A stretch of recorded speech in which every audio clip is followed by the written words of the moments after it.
يلا نعمل مع بعض القرنبيط المقرمش. هنعمله بطريقة سهلة وبسيطة كده مع بعض. هنعمل خلطة تخلي القرنبيط بتاعك مقرمش لحد اخر قطعة في القرنبيط، وكمان هوريك ازاي تفرزي القرنبيط في الفريزر وتستخدميه كأنك لسه عاملاه في نفس الوقت اللي انت عملتيه فيه. لو اول مرة تشوفوني قناتي اكلتك مع مامة ايه، تعالوا نسمي بسم الله ونشوف هنعمل ايه مع بعض. معايا قرنبيطتين كبار زي ما انتم شايفين بالشكل ده كده. القرنبيط طبعا رخيص اليومين دول وكتير في السوق. القرنبيطتين دول انا جبتهم ب25 جنيه. لفتهم في الراب لمده اسبوع، ما حصلهمش اي حاجه. خدتهم غسلتهم غسله كويسه، ودلوقتي هبتدي ان انا افصص القرنبيط بتاعي. حطيت السكينه في نص القرنبيطه كده من فوق عشان اشيل الراس بتاعه القرنبيطه. نزلت وردات القرنبيط بالشكل اللي انتوا شايفينه ده كده بكل سهوله. هبتدي بقى ان انا افصص الوردات دي بالحجم اللي انا عايزاه. عايزاه بقى بحجم صغير، عايزاه بحجم متوسط، حجم كبير، براحتك زي ما انت بتحبي فصصيها. انا بحبها بالحجم الصغير او الحجم المتوسط عشان تبقى خفيفه كده وحلوه في الاكل، ما تبقاش كبيره كده والعروق بتاعتها كتير، ما تبقاش حلو. العروق بقى بجيب السكينه كده وببتدي ان انا اشيل القشره اللي على العرق من بره كده عشان يبقى العرق طري وحلو كده، ما يبقاش ناشف. وهخلص الكميه كلها كده بنفس الطريقه، وطبعا هعمل التانية برضو معاها عشان افرزها معاكم زي ما قلت لكم. في الوقت ده انا حاطه الحله على النار، حطيت فيها ميه، ولما الميه تغلي هبتدي بقى اضيف الاضافات بتاعتي.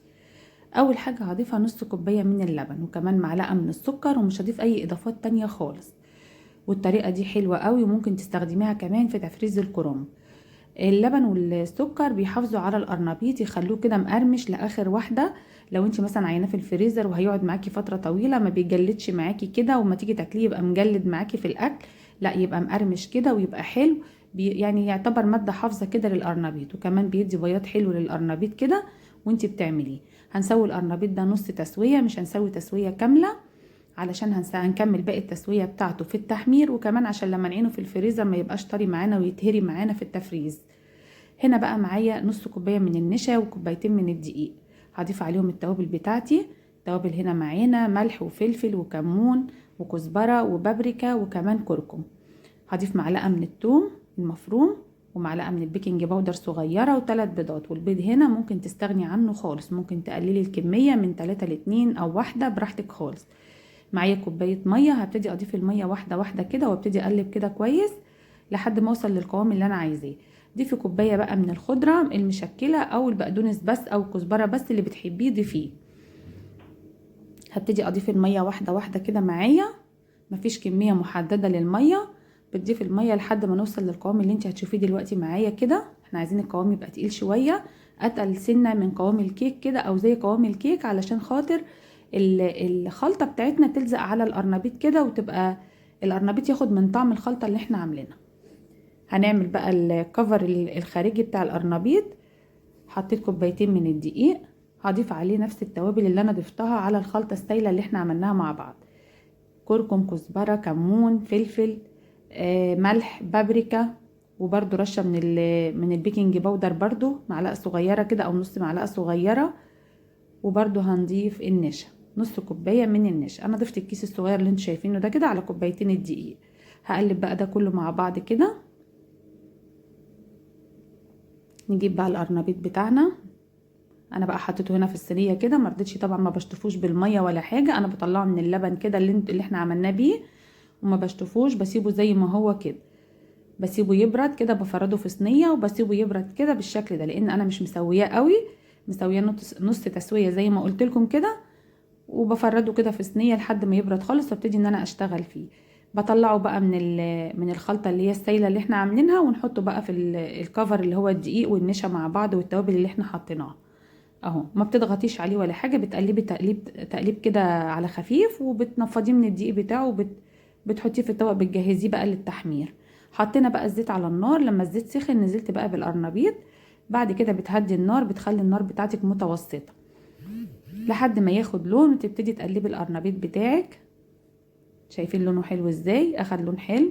كمان الكركم مدي لون حلو قوي في الخلطه بتاعتنا اللي احنا عاملينها للقرنبيط، بيدي لون حلو قوي للقرنبيط كمان. بجد حلو قوي ومقرمش، شايفين لونه حلو ازاي؟ وكمان طعمه بجد حلو قوي. اهو بتطلعيه في مصفى كده عشان يصفي الزيت بتاعه، ما بيبقاش شارب زيت قوي بسبب الكفر اللي احنا عاملينه اللي هو الخارجي اللي هو الدقيق والنشا.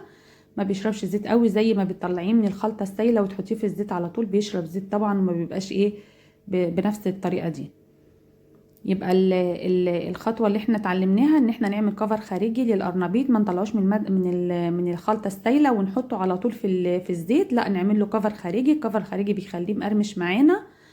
وكمان الخطوه المهمه في التفريز ان انت تحطي اللبن والسكر وما تضيفيش الملح ولا الكمون ولا اي حاجه، علشان يقعد معاكي فتره طويله في الفريزر، يبقى محتفظ بطعمه وكمان بريحته وبشكله كمان بلونه الابيض، وبيبقى بجد حلو قوي. اهو ده طبق القرنبيط بتاعنا.